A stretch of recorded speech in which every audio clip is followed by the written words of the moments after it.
नमस्कार,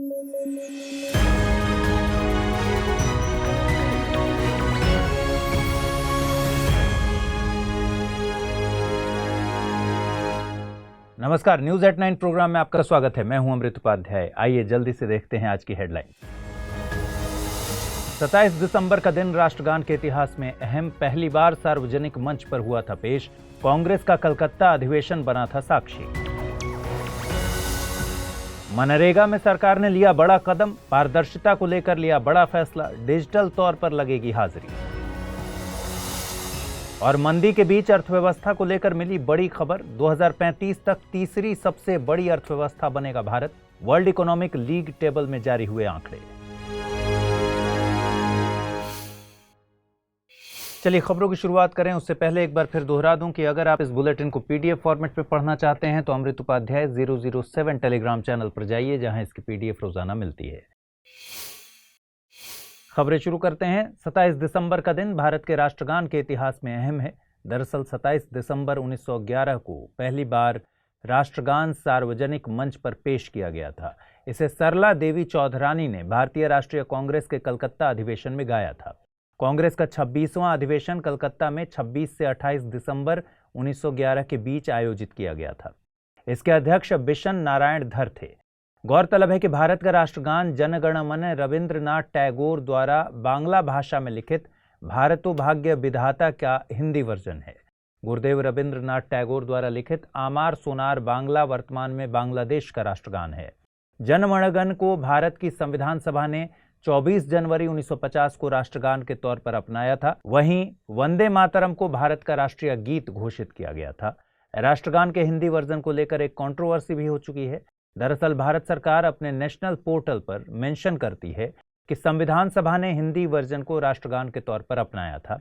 इस पर टैगोर स्कॉलर्स का कहना है कि राष्ट्रगान में तत्सम शब्दों का प्रयोग किया गया है। हिंदी और बांग्ला दोनों ही संस्कृत से निकली भाषाएं हैं, इसलिए इनमें समानता होना स्वाभाविक है। टैगोर स्कॉलर्स के मुताबिक वर्तमान राष्ट्रगान गुरुदेव रविंद्रनाथ टैगोर द्वारा ही लिखित है। राष्ट्रगान को इंग्लिश लैंग्वेज में आंध्र प्रदेश के मदनपल्ली में ट्रांसलेट किया गया था। साल 1919 में रविंद्रनाथ टैगोर मदनपल्ली के बेसेंट थियोसॉफिकल कॉलेज में विजिट पर आए थे, जहां उन्होंने 28 फरवरी 1919 को राष्ट्रगान को इंग्लिश में मॉर्निंग सॉन्ग ऑफ इंडिया के तौर पर ट्रांसलेट किया था। इंग्लिश वर्जन के लिए म्यूजिकल नोट्स मार्गेट कजिन्स ने तैयार किए थे। आपको बता दें कि भारतीय संविधान के मूल कर्तव्यों की सूची में राष्ट्रगान का जिक्र है।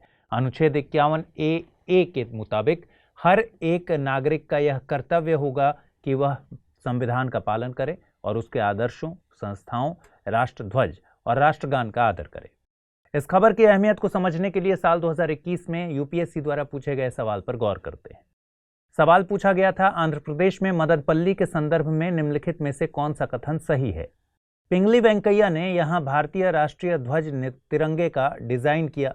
पट्टाभी सीतारमैया ने यहां से आंध्र क्षेत्र में भारत छोड़ो आंदोलन का नेतृत्व किया।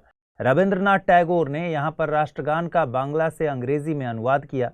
मैडम ब्लावत्स्की और कर्नल ऑलकाट ने यहां सबसे पहले थियोसॉफिकल सोसाइटी का मुख्यालय स्थापित किया। सही जवाब है इसका विकल्प सी। केंद्र सरकार 1 जनवरी 2023 से मनरेगा योजना को पारदर्शी बनाने के मकसद से एक प्रावधान करने जा रही है। योजना के तहत काम करने वाले मजदूरों की अटेंडेंस को अब डिजिटल तरीके से कैप्चर किया जाएगा। सरकार ने डिजिटल अटेंडेंस को मई 2021 से पायलट प्रोजेक्ट के तौर पर शुरू किया था। तब 20 या उससे ज्यादा मजदूरों वाली साइट पर इसे लागू किया गया था। 1 जनवरी 2023 से इसे यूनिवर्सल कर दिया जाएगा। डिजिटल तौर पर अटेंडेंस NMMS यानी नेशनल मोबाइल मॉनिटरिंग सिस्टम के जरिए कैप्चर की जाएगी। इसमें रियल टाइम मॉनिटरिंग के साथ जियो टैग फोटोग्राफ अटैच की जा सकती है। जियो टैगिंग से मतलब है किसी फोटो या वीडियो में जियोग्राफिक इंफॉर्मेशन जैसे कि अक्षांश और देशांतर की जानकारी जोड़ दी जाती है, जो कि लोकेशन की सही जानकारी मुहैया कराते हैं। आपको बता दें कि मनरेगा का मकसद प्रत्येक ग्रामीण परिवार के वयस्क सदस्यों को एक वित्तीय वर्ष में कम से कम 100 दिनों का न्यूनतम मजदूरी गारंटी रोजगार मुहैया कराना है। इसमें परिवार के वयस्क सदस्यों को अकुशल मानवीय श्रम के लिए इच्छुक होना चाहिए। मनरेगा के प्रमुख लक्ष्य हैं ग्रामीण भारत में रहने वाले सर्वाधिक वल्नरेबल वर्गों को सामाजिक सुरक्षा प्रदान करना, ग्रामीण क्षेत्र के गरीबों को रोजगार के अवसर मुहैया कराना, ग्रामीण क्षेत्रों में टिकाऊ संपत्ति का निर्माण करना। महात्मा गांधी राष्ट्रीय रोजगार गारंटी अधिनियम भारतीय संसद से 23 अगस्त 2005 को पारित हुआ। इसे 2 फरवरी 2006 से लागू किया गया था। यह अधिनियम देश के सभी ग्रामीण जिलों में लागू है। एनजीटी यानी नेशनल ग्रीन ट्रिब्यूनल ने केंद्र सरकार के एक नोटिफिकेशन पर चिंता जाहिर की है। दरअसल केंद्र सरकार ने साल 2018 में एक नोटिफिकेशन जारी किया था। इसके मुताबिक कुछ कंस्ट्रक्शन प्रोजेक्ट के EIA यानी एनवायरमेंट इम्पैक्ट असेसमेंट की जिम्मेदारी स्थानीय निकायों को सौंपी गई थी। ये नोटिफिकेशन सीमित प्रोजेक्ट्स के लिए हैं। मसलन ऐसे कंस्ट्रक्शन प्रोजेक्ट्स जो 20,000 से 50,000 स्क्वायर मीटर बिल्टअप एरिया रखते हैं। वहीं एजुकेशनल इंस्टीट्यूशंस, हॉस्पिटल्स और हॉस्टल्स के मामले में बिल्टअप एरिया 20,000 से 1.5 लाख स्क्वायर मीटर है। इनका EIA state environment impact assessment authorities के बजाय स्थानीय निकायों जैसे कि जिला पंचायत, विकास प्राधिकरण, नगर निकाय आदि के द्वारा किया जाएगा। एनजीटी के मुताबिक इससे वर्तमान EIA की प्रोसेस सतत नहीं रहेगी। इस नोटिफिकेशन पर एनजीटी ने स्टे लगा रखा है। हालिया आदेश के मुताबिक ये स्टे किसी एक्सपर्ट स्टडी के आने तक जारी रहेगा। गौरतलब है कि एनवायरमेंट इम्पैक्ट असेसमेंट यानी EIA में किसी प्रस्तावित गतिविधि या कार्यक्रम का अध्ययन इस तरीके से किया जाता है कि उसके पर्यावरण पर पड़ने वाले प्रभावों का पता चल सके। ये निर्णय लेने का एक तरीका है जिसमें उपलब्ध विकल्पों पर विचार किया जाता है और उस विकल्प की पहचान की जाती है जो आर्थिक और पर्यावरण दोनों ही दृष्टि से बेहतर हो। आपको बता दें कि एनजीटी का गठन 18 अक्टूबर 2010 को नेशनल ग्रीन ट्रिब्यूनल 2010 एक्ट के तहत किया गया था। इससे पर्यावरण की सुरक्षा और वनों के संरक्षण से संबंधित मामलों का निपटारा शीघ्रता से किया जा सके। NGT code of civil procedure के प्रावधानों के तहत बाउंड नहीं है, बल्कि नेचुरल जस्टिस यानी प्राकृतिक न्याय के प्रावधानों से निर्देश प्राप्त करता है। ट्रिब्यूनल में दायर की गई याचिकाओं का निपटान 6 महीने के भीतर सुनिश्चित किए जाने का प्रावधान है। एनजीटी एक अर्ध न्यायिक निकाय है। जस्टिस आदर्श कुमार गोयल इसके चेयरपर्सन हैं। वैश्विक मंदी की खबरों के बीच भारत की अर्थव्यवस्था को लेकर एक अच्छी खबर आई है। CEBR यानी centre for economics and business research के मुताबिक साल 2035 तक GDP के टर्म्स में भारत दुनिया की तीसरी सबसे बड़ी अर्थव्यवस्था होगा। CEBR द्वारा सालाना आयोजित होने वाली वर्ल्ड इकोनॉमिक लीग टेबल में ये आंकड़े पेश किए गए हैं। आंकड़ों के मुताबिक भारत की GDP आने वाले 5 सालों में औसतन 6.4% की दर से वृद्धि करेगी। वहीं आने वाले 9 सालों में ये वृद्धि औसतन 6.5% की दर से होने की संभावना है। वर्ल्ड इकोनॉमिक लीग टेबल में 2023 में आने वाली वैश्विक मंदी का कारण केंद्रीय बैंकों द्वारा बढ़ाई जा रही ब्याज दरों को बताया गया है। CEBR एक ब्रिटिश इकोनॉमिक कंसल्टेंसी है।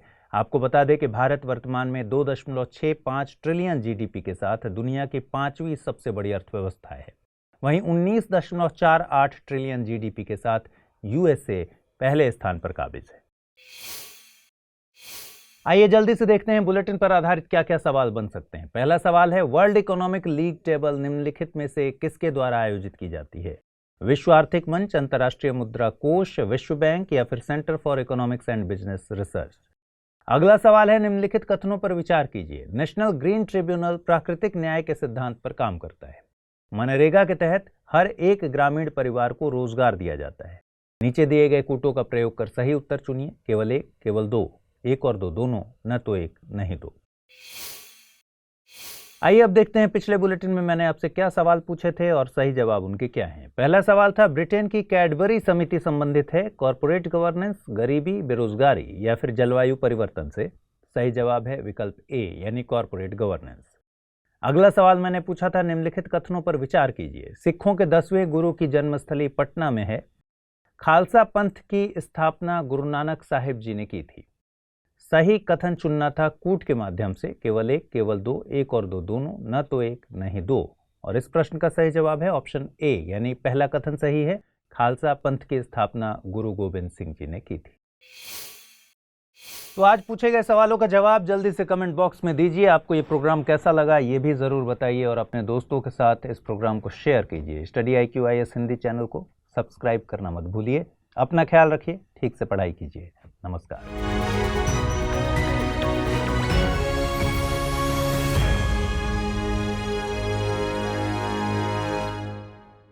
हिंदी में UPSC की तैयारी से संबंधित प्रोग्राम्स को देखने के लिए सब्सक्राइब करें स्टडी IQ IAS हिंदी।